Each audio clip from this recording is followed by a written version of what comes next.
Buenas noches amigos, bienvenidos a Ágora de Azuero, la revista que intenta todas las semanas abordar una temática correspondiente a esta parte del país. En esta ocasión, con el tópico de la mujer azuereña. Vamos a referirnos precisamente a la presencia de esta parte fundamental de la península de Azuero, que son las mujeres que habitan esta parte del país. Muy importante porque esta mujer que está muy ligada a la cultura de Azuero, que ha sido responsable, diríamos, de muchas cosas. Por eso el objetivo es un poco referirnos a la mujer, a la historia, a la cultura y a la sociedad y cómo esta interacción importante ha ido creando un producto femenino que se ha venido decantando en los últimos 500 años de historia. Conocer esos orígenes socioculturales e históricos de la mujer azuerense es nuestro primer objetivo y vamos a tratar también de cumplir con señalar el aporte de algunas feministas de esta parte del país, algunas mujeres que han descollado a lo largo del tiempo. Naturalmente no nos vamos a referir a todas, pero sí queremos ponderar, destacar a mujeres que a lo largo de los últimos siglos han hecho cosas importantes en esta parte del país, porque no todo ha sido obviamente la contribución del hombre. Hay una especie de deformación en ese sentido de parte de la historia, de destacar sobre todo el aporte de los hombres. Esta noche, mujer, historia y sociedad, la mujer azuereña, la mujer azuerense, la mujer santeña, si quiere usted llamarle, la mujer herrerana, cualesquiera de estas gentilicios, usted puede utilizarlo. Y estos objetivos que perseguimos hoy son muy importantes porque, como siempre, hay una incidencia del periodo prehispánico, es decir, del periodo de los indígenas en la península, que ha tenido una secuela, un impacto a lo largo de los siglos. ¿Recuerda usted la leyenda de Malinche, esa mujer indígena de la conquista en México? Bueno, en Panamá hay un personaje que en el fondo nunca existió, Anayansi. Siempre hay hasta canciones que hablan de una indígena llamada Anayansi, que supuestamente se entregó a los españoles. Pero cuando uno investiga, uno se da cuenta que se percata que la tal Anayansi nunca existió, que es realmente un personaje de una de las novelas de Octavio Méndez Pereira, y ha sucedido con muchas otras cosas en Panamá, con algunos libros de intelectuales panameños, sobre todo en los periodos anteriores donde se leía en la escuela secundaria muchos textos panameños. Algunas novelas y algunos personajes van a quedar en el imaginario popular como si hubiesen realmente estado presentes. Pero en ese periodo precolombino habían tivas, que eran los caciques, como ya hemos visto en emisiones anteriores. Estaban los cabras, que eran, digamos, los militares. Y estaban también un personaje importante de los cacicazgos de Azuero, eran las llamadas espavé. Las espavé, que eran las esposas de los caciques y que eran mujeres muy bien seleccionadas de la sociedad precolombina que habitó esta parte del país. Decíamos en una ocasión que no es casual que todavía exista un árbol en esta parte del país que se llama el espavé y que crece a la orilla de los ríos, a la orilla de las quebradas. Bueno, las espavé eran las mujeres de los caciques que tenían que reunir una serie de características, que no eran sencillamente belleza nada más, que muchas de ellas procedían de grupos realmente importantes, como en el caso del cacique París, que tenía una concubina que estaba ligada a otros cacicazgos, porque habían alianzas matrimoniales en aquella época, como existen en los tiempos actuales en los grupos de poder. Los indígenas tenían eso Y las espavés jugaban un papel también importante en la riqueza cultural de esos grupos precolombinos, donde las mujeres, por ejemplo, esos grupos precolombinos que hicieron un aporte tan trascendente en la orfebrería, en los trabajos con oro o también en los trabajos con barro, y que esa influencia seguramente las mujeres también jugaron un papel importante en este periodo histórico. Y no cabe duda que ese aporte precolombino de esa mujer estuvo también en el arte culinario, es decir, en el aspecto gastronómico, en las comidas tan características y que todavía tienen una gran incidencia en los tiempos actuales. Richard Cook, por ejemplo, alrededor de 300 años después de Cristo, determina la existencia en el Cerro Juan Gómez o Cerro Juan Díaz de lo que comían los periodos precolombinos, eh, y en ese hábito estaban los bollos, estaban los tamales, estaban las iguanas, por ejemplo, y las mujeres jugaban un papel importante en ello. Sin duda alguna, tuvieron también los grupos precolombinos, la mujer precolombina, de habernos legado algunas formas de conocimientos botánicos. Muchos de ellos los perdimos en el periodo de la colonia, pero algunos otros se han transmitido hasta la época actual. De modo que, fíjese usted que esa mujer precolombina, esas espavés y esas otras mujeres que no eran espavés, que eran, digamos, mujeres del pueblo, como le llamaríamos en tiempos actuales, también tuvieron incidencia y se van a mezclar justamente con cuando viene el periodo de la colonia. Luego, en el periodo de la colonia, la mujer que habita la zona, como la que habita la República de Panamá, va a recibir por vía de las indígenas influencias culturales importantes que tienen incidencia hasta el día de hoy. Esa mujer, por ejemplo, de la colonia, que ahora como hay una nueva estructuración de la geografía de la península, esa mujer de la colonia va a estar ligada a varios factores importantes y su forma de ser va a estar determinada precisamente por esa huella precolombina que se mezcla con la mujer española que va a habitar la zona y también con incidencias de las mujeres negroides del negro colonial que habita esta parte del país. A esta hora hacemos eh, una pequeña pausa antes de continuar hablando de la mujer de la colonia para destacar aquí alguna gente, como siempre lo hacemos en todos los programas. Queremos agradecer de esta manera a aquellos que se mantienen a lo largo de esta hora en Ágora de Azuero, tratando de que podamos compartir una serie de conocimientos que nos resultan importantes. Permitan verificar aquí eh, alguna gente que nos está siguiendo a esta hora, como Ángel Ureña, por ejemplo, eh, a Manolo Acevedo y José Ezequiel Villarreal.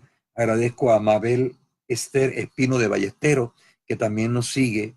Yamilé Ramos Castro, eh, que está aquí siguiéndonos en Ágora de Azuero, este espacio creado especialmente para usted, para compartir en este punto algunos conocimientos que nos resultan importantes a nosotros. Vamos a continuar más adelante refiriéndonos a otras personas como Manuel Ávila también que nos sigue aquí en Ágora de Azuero. Está Mayanín Castro, está Evelia Cedeño Montenegro, nuestra gran amiga allá en la ciudad de Las Tablas, que nos está siguiendo.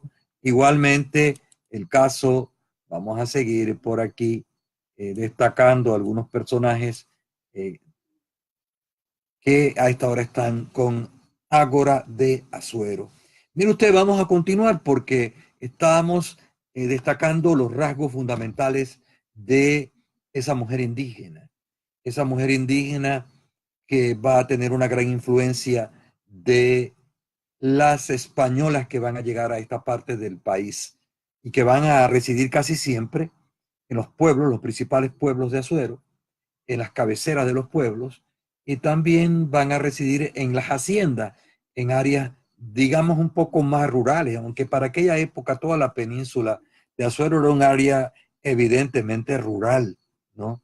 Lo sigue siendo en gran parte en los tiempos actuales, así que imagínese usted qué pasaba allí en el periodo de la colonia. ¿Qué sucedió con la mujer de la colonia? Hemos dicho ya algo importante. Eh, Hay otros factores que van a incidir en ella. Como cambia la organización social y geográfica y política eh, de los españoles, entonces la mujer va a estar ligada a la tierra, la mujer va a tener una gran influencia de la religión católica particularmente, eh, y va a ser una mujer muy propia de habitar en minifundios, en pequeñas propiedades, tanto en los pueblos que rodean a los principales pueblos como Parita, Villa de los Santos, PC, Las Tablas, y otros que van a ir surgiendo a lo largo del siglo XVII y el siglo XVIII. Pero esa mujer entonces tiene un prototipo hispano negro indígena. Y esa característica también hay que destacar por la vía de la mujer española y del hombre español, algunos hábitos que van a ser mozárabes, que van a ser de influencia árabe hasta el día de hoy. Esto se va a reflejar en un rostro muy particular de la mujer nuestra. Vamos a encontrar en el fondo, desde el siglo XVI se va formando una mujer de la costa y se va formando también una mujer de la montaña.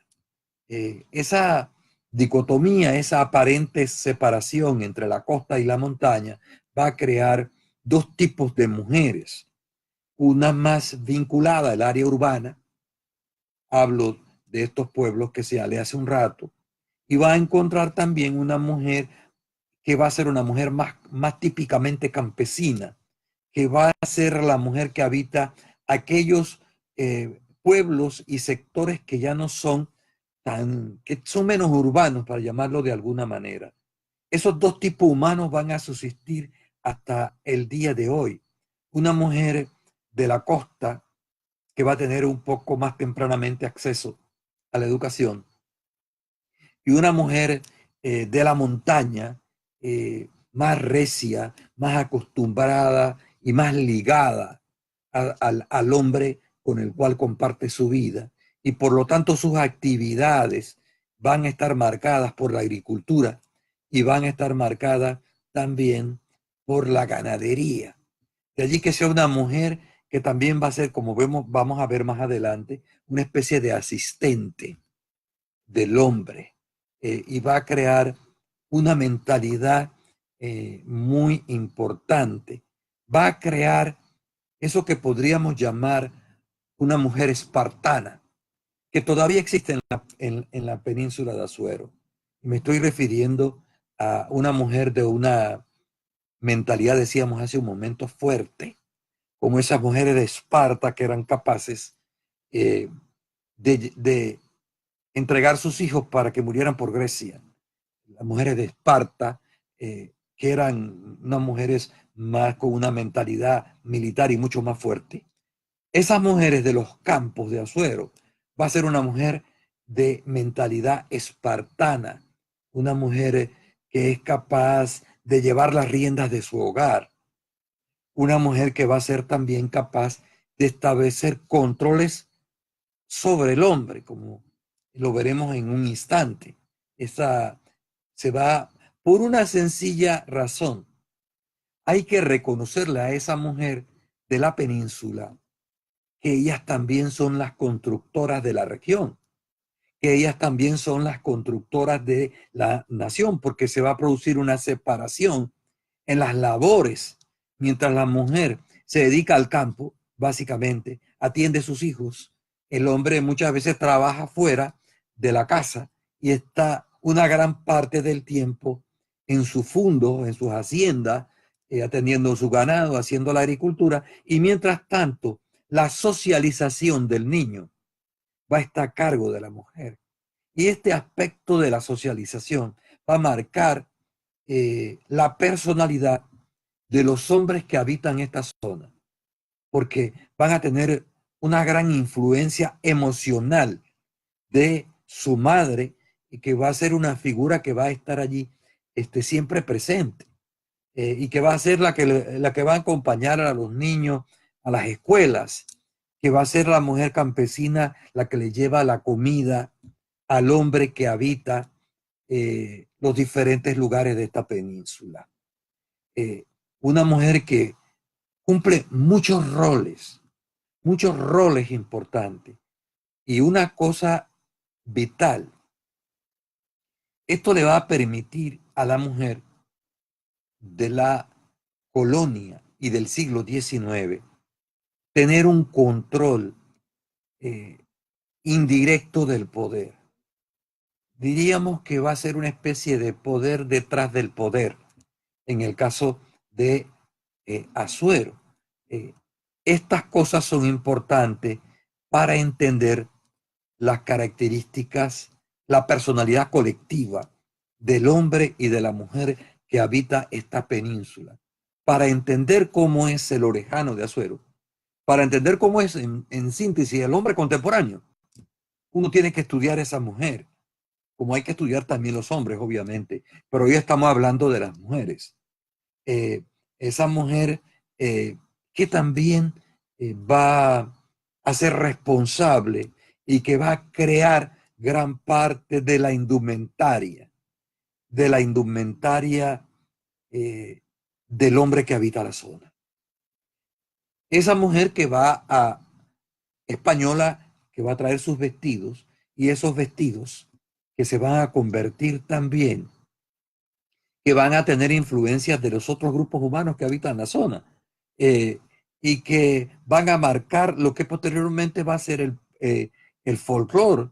Y allí es donde uno puede entender entonces el origen de cosas como las polleras, como el pollerón, con muchas otras cosas que en los últimos tiempos se han distorsionado, pero que tienen en la mujer como el artífice de esos vestidos, porque esa mujer también va a ser costurera. Esa mujer que viene de la colonia va a jugar un papel múltiple porque no hay suficientes tiendas, no hay suficientes costureras y la mujer va a tener que hacer de todo en ese hogar. Por eso decimos que ella es constructora también de la región, para referirnos nada más a la península, pero podríamos hablar de las áreas interioranas en general. Esa es la mujer de la colonia. Que cuando nos vamos a separar de España, van a comenzar los cambios. Una mujer que va a ser muy religiosa también. Hablamos de esta característica. Va a ser la mujer que está que acude a la Eucaristía dominical. Va a ser ella en el fondo lo que lleva a los hijos a socializarse en la religión católica. Es esa mujer que va a tener ajuares de fiesta, vestidos de fiesta, vestidos de trabajo, y que va a marcar muchas cosas en esta parte del país.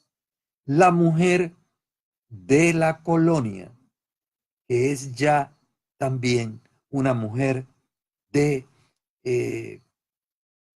influencia indígena, de influencia negroide, porque se va a crear un tipo también.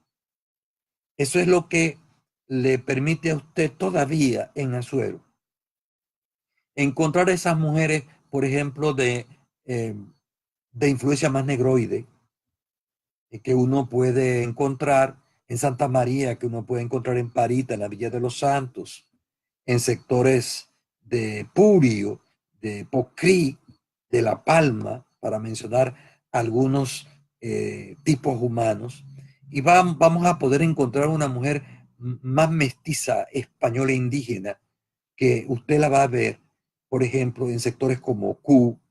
No es casual que la mayoría van a estar ubicadas en las tierras altas. Caso de Oku, caso de los pozos, por ejemplo, de las minas, de las tierras altas de Macaracas, de las tierras altas de Tonosí. Las poseñas, por ejemplo, la mujer de los pozos. Observe usted sus características. Una poseña clásica, con esos ojitos almendrados, con ese cabello, como en el caso de las ocueñas, más liso, porque tienen una influencia del negro colonial que es menor, mucho menor. Entonces ha creado una mujer típicamente mestiza, así como vamos a encontrar en las tablas de antaño y de los pueblos de las tablas y sectores de Guararé, por ejemplo, una mujer más de influencia española, mucho más blanca, de cabello un poco más tirando a amarillo, que es esos genotipos y fenotipos que se van a ir forjando a lo largo, perdón, de los siglos. Vamos a seguir hablando de la mujer azuereña, agradeciéndole a Agustina Vergara Cedeño, que nos escucha, nos ve allá en Bellavista de Guararé, a Esther de León, a Juan Bonilla y Mario Azael Montenegro, a Soraya Ballesteros, en las tierras pedacieñas, allá en el sur, en esta tierra de a donde en Azuero se ve el famoso lucero del sur, que no es otro que Venus, ¿verdad? Mario Omar González, en Sestiadero de las Tablas, María Guadalupe Domínguez y muchos otros. Nelis Montesa, en Panamá, la prima que también nos escucha y nos ve por la vía de Facebook. Estamos, amigos, en Ágora de Azuero, hablando de la mujer azuereña, porque se puede decir azuereña, así como se puede decir azuerense, ¿no? Esto es importante, estos gentilicios que caracterizan al hombre y a la mujer que habita a esta parte del país. Agradecemos a todo este grupo de personas que nos están siguiendo por la vía de Facebook. A Nelly Cecilia Murgas Torraza de Jaramillo, allá en sectores de Veragua, igual que a Milagros González de Tejada. Y Diana acá, aquí en la Villa de los Santos, nuestro saludo para ella. Gracias por estar aquí. Todos los lunes, cuando su reloj marque las 9:30 de la noche, tenemos esta cita con Ágora de Azuero para hablar de temas que nos atañen, para hablar de tópicos que nos resultan importantes. Tenemos un problema en esta parte del país y generalmente en la nación. Estamos perdiendo gran parte de nuestra identidad y eso se debe al desconocimiento que estamos teniendo en los últimos tiempos de la historia nuestra, de la cultura nuestra, de los valores nuestros, de las personas que han jugado un papel trascendental a lo largo de la historia. Bueno, ya saludamos a Nelly Cecilia Murgas Torraza. Vamos a seguir en otro alto conversando sobre la mujer que habita a esta parte. Mujer indígena, mujer de la colonia, mujer de influencia negra, mujer mestiza en el fondo. Cuando nos separamos de España, nos separamos políticamente, pero los problemas para la mujer siguen igual en esta parte del país. La mujer sigue excluida en muchas otras cosas. Esta mujer del siglo XIX. Mire, tengo por aquí un documento de quien fuera el gobernador de la antigua provincia de Azuero, Antonio Baraya, del 15 de septiembre del año 1852. Escribía Antonio Baraya sobre la mujer de esta tierra. Le cito textualmente: también debéis hacer los mayores esfuerzos por establecer un colegio o escuela provincial de niñas. La mujer, esta preciosa mitad del género humano, destinada por la naturaleza a influir en el destino del hombre y en la suerte de las naciones, según su mayor o menor inteligencia, crece en estos pueblos como la planta silvestre, sin más educación que la que le legara a su madre o abuela el siglo XVI, y sin otro porvenir que el de ser máquina humana de reproducción. Fijaos por un momento, señores diputados, decía el gobernador Antonio Baraña en 1852, en estas consideraciones, y decidíos a brindarle un porvenir risueño al bello sexo de la provincia, proporcionándole medios de cultivar su inteligencia. Mediados del siglo XIX, así se refería un gobernador de la extinta provincia de Azuero, llamando la atención, aunque decía que la mujer a mediados del siglo XIX todavía conservaba, como hemos dicho nosotros hace un rato, muchas de las cosas que venían de la colonia, y cosas que tenían que ver con su falta de instrucción. ¿Qué más podemos nosotros decir de este siglo importante, de este siglo XIX, que en el fondo esta va a ser la característica de la mujer? Si uno revisa los candidatos políticos, la gente que tuvo que ver con política, liberales o conservadores del siglo XIX en Azuero, no aparece ninguna mujer candidata, al menos en la información que nosotros tenemos, y la tenemos bastante completa. Por eso es importante seguirle la pista a esta mujer y referirnos a lo que pasa en el siglo XX. Porque el siglo XX para la mujer de esta parte del país va a ser ruptura y liberación, porque se van a producir muchos fenómenos en la primera mitad del siglo XX que van a transformar a la mujer que vive en esta parte del país. Azuero se incorpora de manera más fuerte a la economía nacional a través de los barcos, pero también en estas primeras décadas mejora la salud pública. ¿Cuántas mujeres no morían a la hora del parto, por ejemplo? Yo me he encontrado en los archivos parroquiales de esta región cantidad de partidas de muerte donde el cura anota por parto. Es decir, no había, la mujer seguía siendo un ser que traía a otros seres al mundo, pero con parteras rudimentarias, porque no había hospitales literalmente. Y la instrucción pública, la educación, la va a liberar.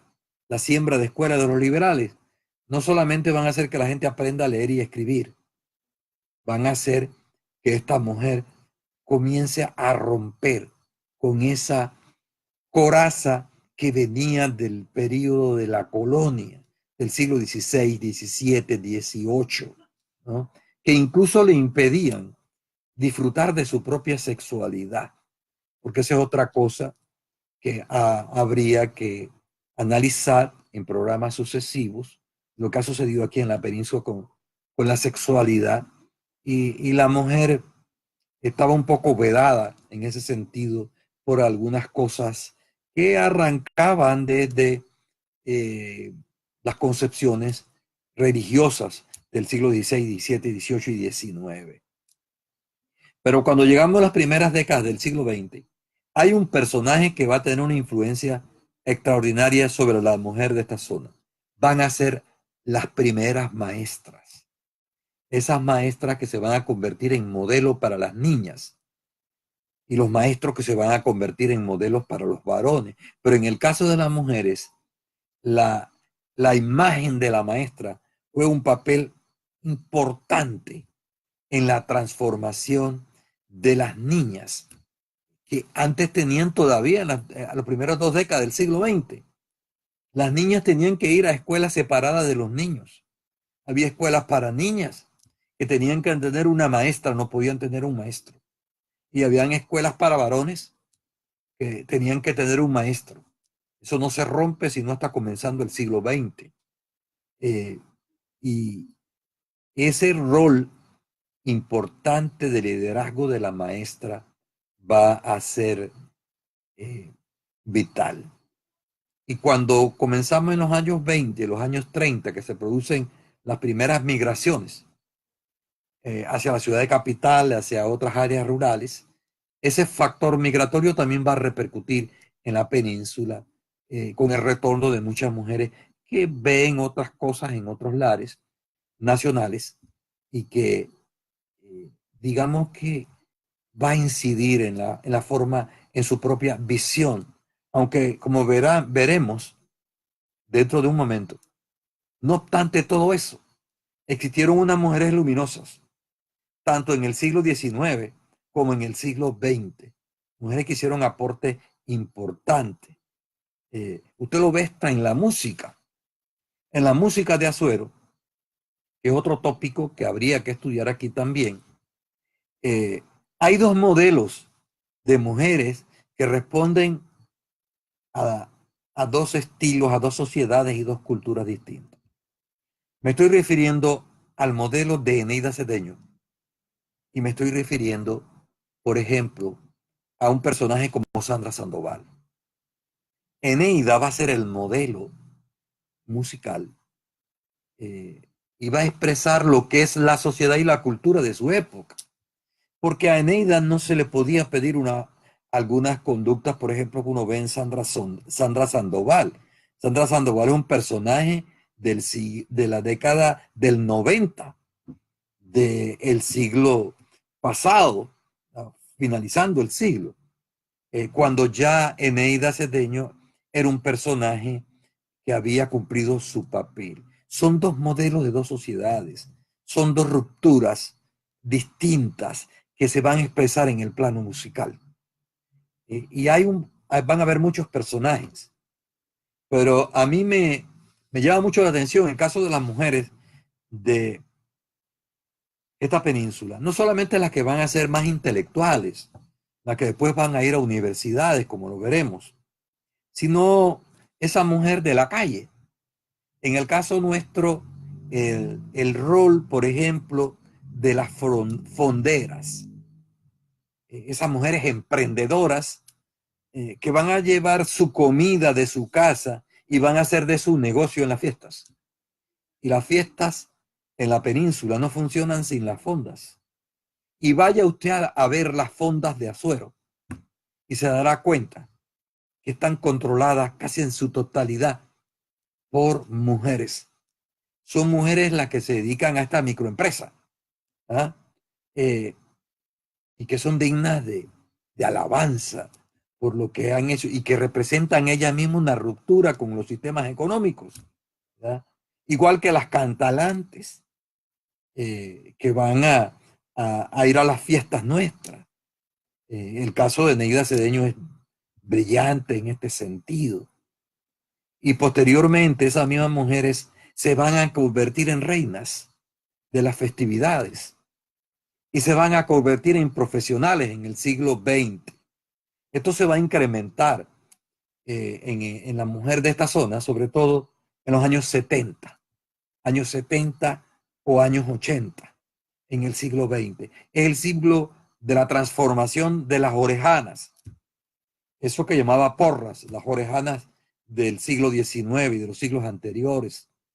Esa mujer va a romper con las formas tradicionales. Yo lo veo, por ejemplo, en las cooperativas. Muchas mujeres en las cooperativas ocupan puestos directivos, gerentes. Puedo mencionar a Evelia, por ejemplo, que dirigió Coesan, ¿no? Una empresa millonaria, 50, 60 millones. Y les puedo mencionar de otras cooperativas. Y revise usted en la economía de la península y va a ver lo que significó ese siglo XX para esa mujer, que después también estuvo en las tiendas y que atendían en las tiendas y que jugaban un papel importante en esta parte del país. Hombre, cuando uno ve esto, ese empoderamiento, para usar una palabra moderna, ese empoderamiento que ha tenido la mujer de esta zona. Porque no es cierto del todo aquello de que la mujer nuestra siempre estuvo controlada por el machismo. Hubo algo de eso que no se puede negar, pero realmente quien tenía el poder en la casa eran las mujeres, eran las abuelas que controlaban a los abuelos y los controlaban de diferentes maneras, eh, porque la escasez de personas en los siglos anteriores, hombres y mujeres, hacían que los matrimonios fueran más difíciles. Y las mujeres tenían sus medios de controles muy propios, biológicos de ella, con parte de su sexualidad también, con el manejo del sentimiento que le estaba vedado a los hombres, pero que le estaba permitido a las mujeres. Ese manejo de economía, de poder, del sentimiento, va a aflorar a lo largo de esos siglos. Y no hay que subestimarlo. No hay que caer en análisis superficiales del rol de la mujer. La cosa es más compleja de como generalmente algunos estudiosos nacionales vienen planteando. Hay que meterse a hurgar en esa historia para darse cuenta lo que sucedió en esos 500 años. Cierto que la mujer todavía necesita mucho más. Eso no cabe la menor duda que necesita mucho más. Pero hay tareas. ¿Cuáles serían las tareas de la mujer de esta península en el siglo XXI? Yo digo que mujer y organización. La mujer tiene que vincularse mucho más a la organización. Y lo está haciendo en las universidades de Azuero. Lo digo por la Universidad de Panamá, donde yo laboro, o en la tecnológica, donde doy un curso. Por lo menos el 70-75% en los salones de clase son mujeres. Y si usted va a la Universidad Nacional, es lo mismo. Y va a las universidades privadas y usted va a ver que cada vez hay más mujeres preparándose. Esa mujer que ha logrado que esa diferencia entre la mujer de la costa y de la montaña, que heredó de la colonia, haya ido poco a poco separándose. Hay que reorientar muchas cosas. La mujer tiene que asumir un nuevo liderazgo. Tiene que empoderarse más de lo que lo ha hecho en el siglo XX.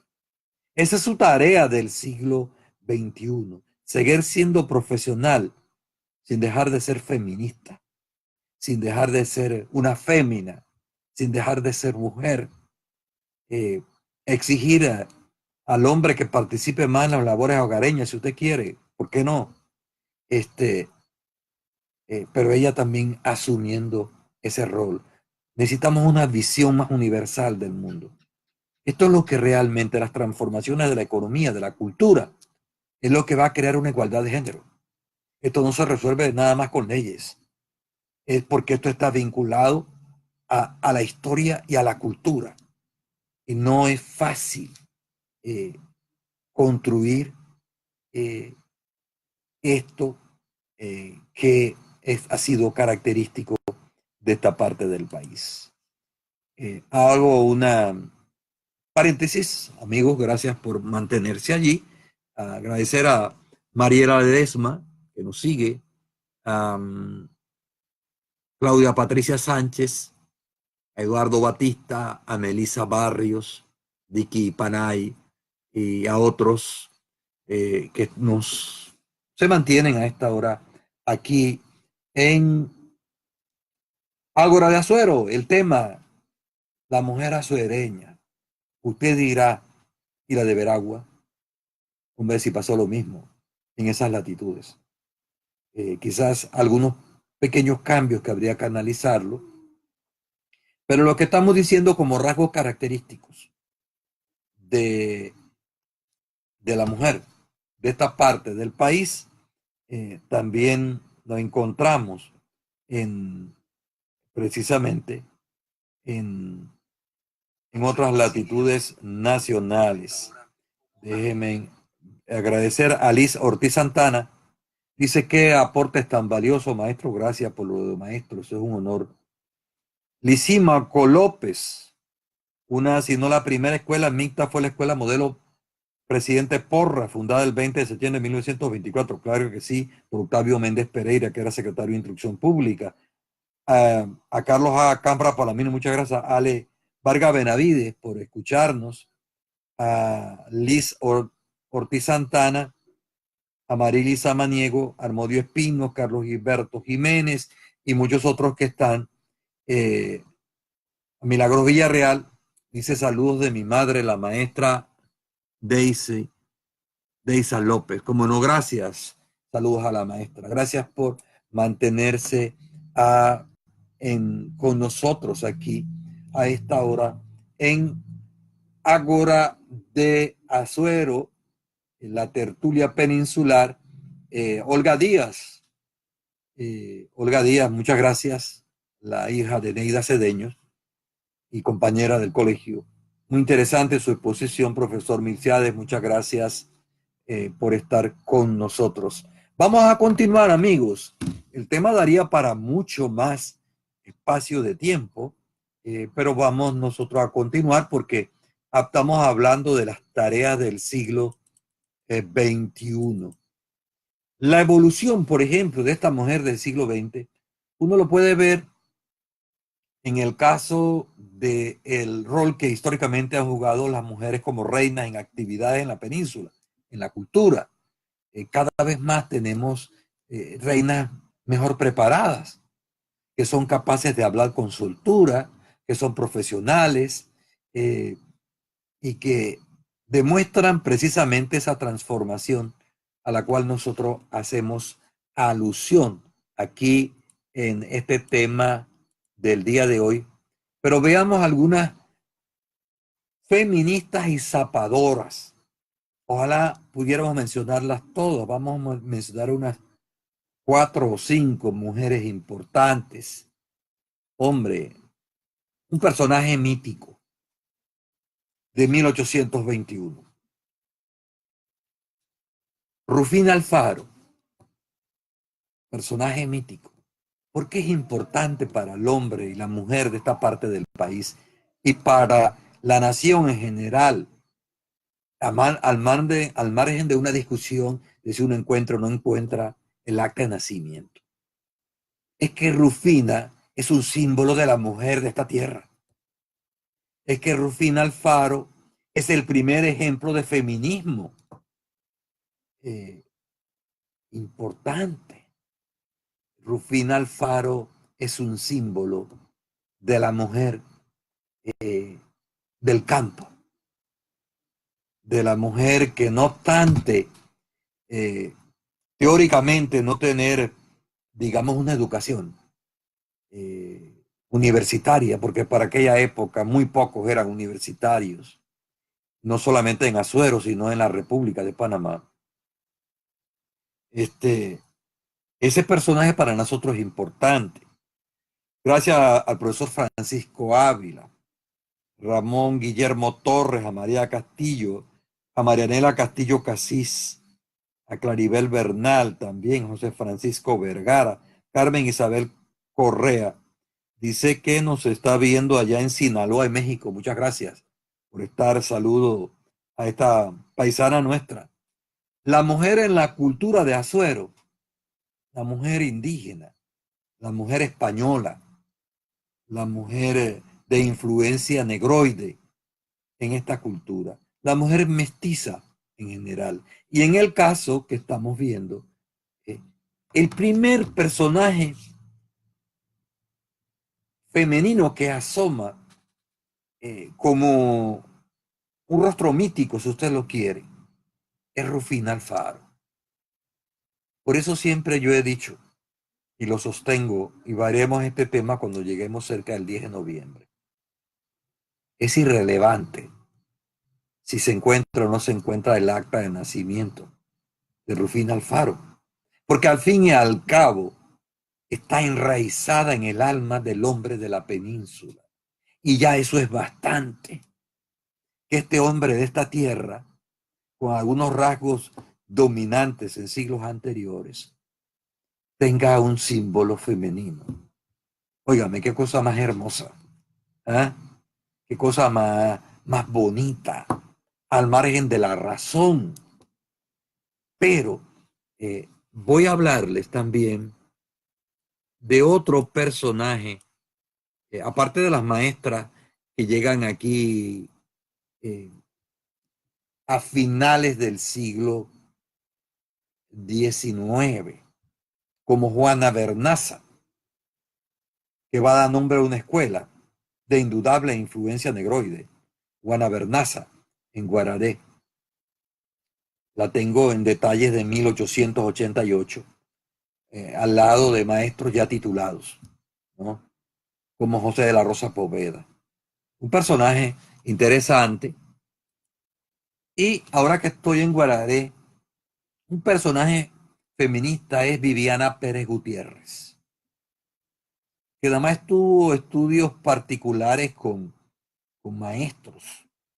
Ella nació el 2 de diciembre de 1848 y murió el 3 de marzo de 1940, casi a 100 años, 92 años y demás, que fue comerciante, que tuvo un liderazgo comunitario, vinculada políticamente a Marcelino Villalaz de la Villa de los Santos, que una mujer en 1880 en Guararé cree un distrito y sea el personaje que hace posible esto.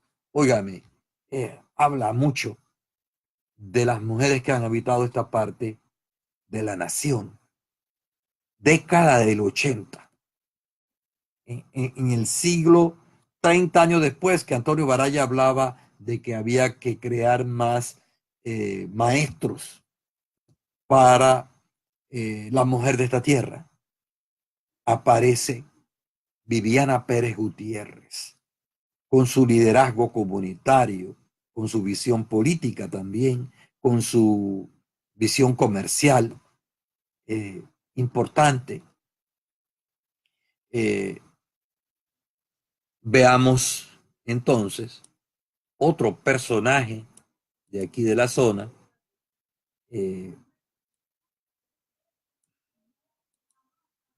El caso, por ejemplo, de Zoraida Díaz, una tableña. Mire usted, nació el 10 de marzo de 1880 y murió el 14 de junio de 1948. ¿Por qué es importante Zoraida Díaz, que tuvo una vida muy azarosa, ¿ah? Que fue educadora en las tablas y en otros lugares de la República, en Panamá, que fue una mujer que daba cursos nocturnos para gente analfabeta? Zoraida Díaz, que después se va a casar con un señor de apellido Strong y que va a ser inicialmente la esposa de un alcalde de las tablas, que va a morir en la Guerra de los 1000 días. Y esa vida azarosa de Zoraida la va a estar reflejando como poetisa en sus poemas. Uno lee a Zoraida Díaz en sus poemas de principios del siglo XX y hay un dejo de tristeza en doña Zoraida por el tipo de vida que tuvo, ¿verdad? Pero lo importante para nosotros es que ella es una de las mujeres, sino la primera mujer panameña que escribe un libro de poemas, hombre. ¿Ah? ¿Quién ha dicho que no hemos tenido mujeres destacadas en esta parte del país? Acabamos de mencionar tres nada más.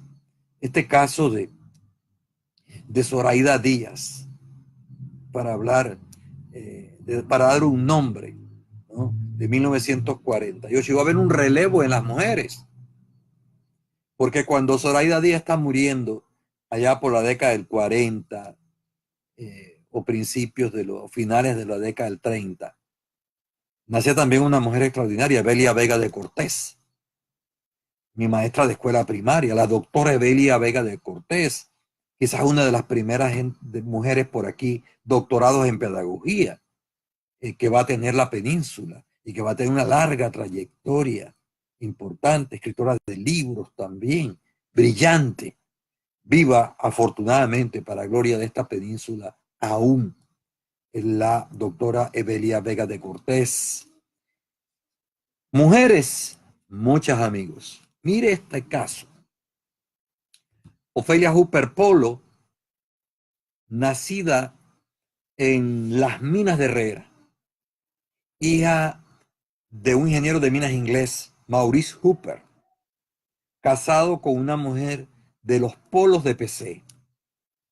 De ese matrimonio de Olympia Polo y Maurice Hooper, un ingeniero de minas inglés, nace en las minas Ofelia Hooper Polo, que va a ser una de las primeras mujeres universitarias de la región, una campesina de las minas, que va a estudiar cuando la universidad apenas está siendo fundada, la Universidad de Panamá, que primero va a ser maestra, que va a ser maestra también en su pueblo natal.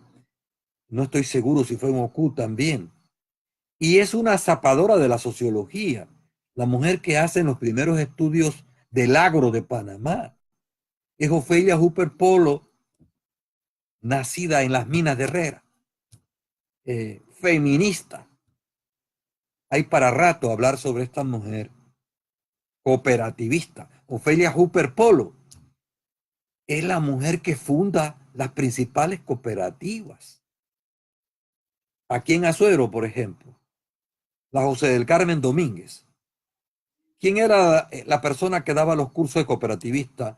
A Pablo Durán, a mi padre, Alejandro Pinzón Jaén, que cumplió el mes pasado un siglo de existencia, ya fallecido, y a otra gente en Bellavista de Guararé. Ofelia Hooper Polo era la que daba las clases sobre lo que era el cooperativismo y sembró la península de cooperativa, hizo una revolución en esta parte del país.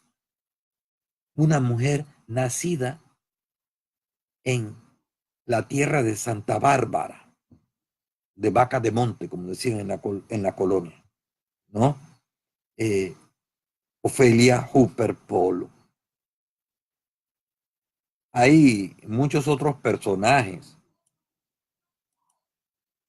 La primera mujer presidenta de la República, Mireya Elisa Moscoso Rodríguez, cumplió año el pasado 1 de julio, nació en el 46. La primera orejana que llega a la presidencia de la República. Yo no voy a entrar en cuestiones de índole política, porque en este análisis ahora mismo no me preocupa.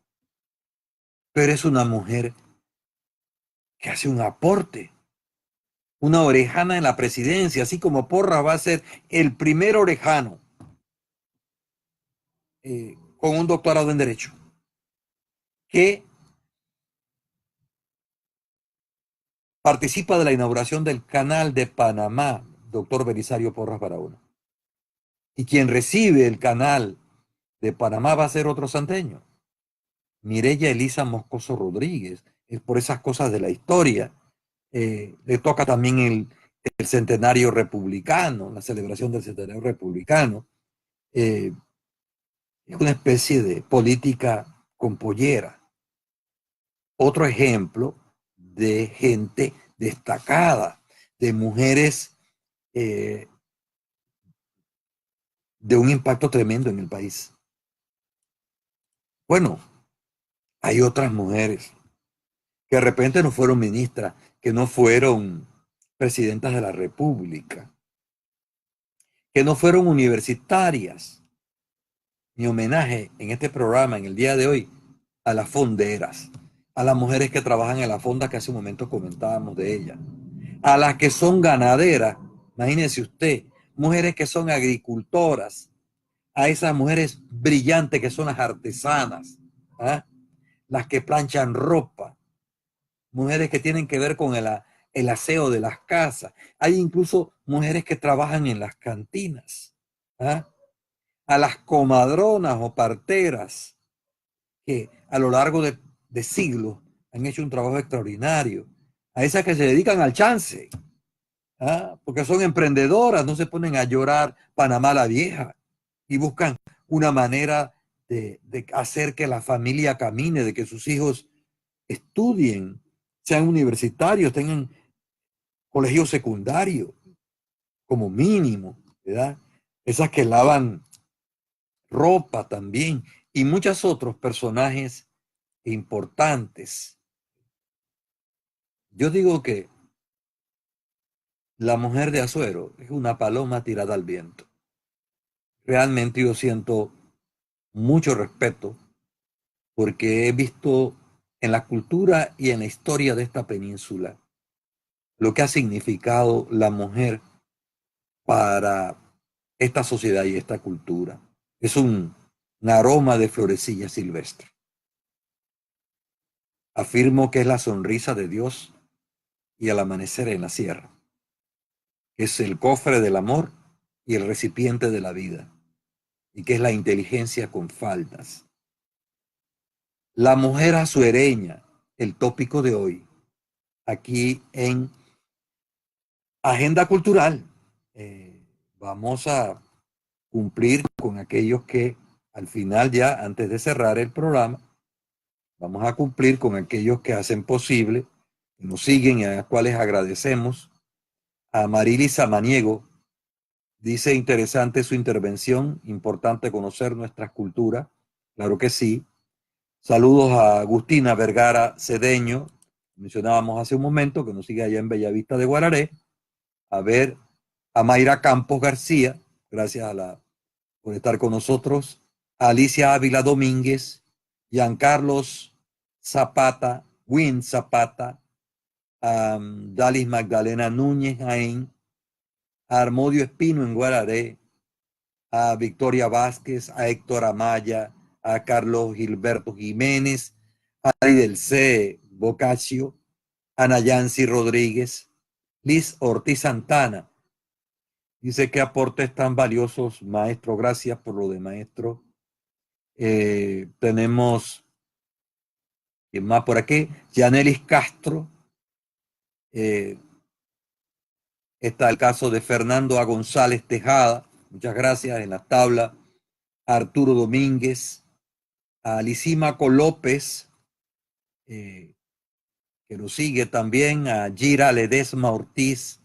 A Janet de Gracia de Rodríguez. A Diana Lisset Castillero. Fernando Delgado Carvajal. Carlos González González. Gira Sáez. Carlos Acabra Palomino. Ya mencionábamos a Ale Vargas Benavides en Guararé, reina, si es la reina de la mejorana, Ale Vargas Benavides, a Olga Díaz y otros que tenemos por aquí, Carmen Isabel Correa, gracias profesor, saludos desde Sinaloa, sí, la mencionamos también, Rafael Robles, Francisco Ávila, Ramón Castillero, María Castillo, Patsy Pat y Dalia Solís de Chetmal, Lourdes Figueroa, nuestra directa amiga del Patronato 10 de noviembre, Magdalena Madrid y Daleide Córdoba Paniagua, muy interesante el tema de hoy. Muchas gracias por compartirlo. Anatoly Maciel Montenegro, Amílcar Iván Córdoba, Córdoba. Amigos, llegamos al final del tema de hoy, que ha sido la mujer azuereña. Esté atento porque por esta misma vía de Facebook le estaremos anunciando en el transcurso de la semana cuál es el otro tema de Ágora de Azuero relativo a esta parte del país. Gracias a Carmen Carrasquilla que también se ha unido. Muchas gracias por estar con nosotros. Que tengan buena noche. Les saluda a su amigo Milcía de Pinzón Rodríguez.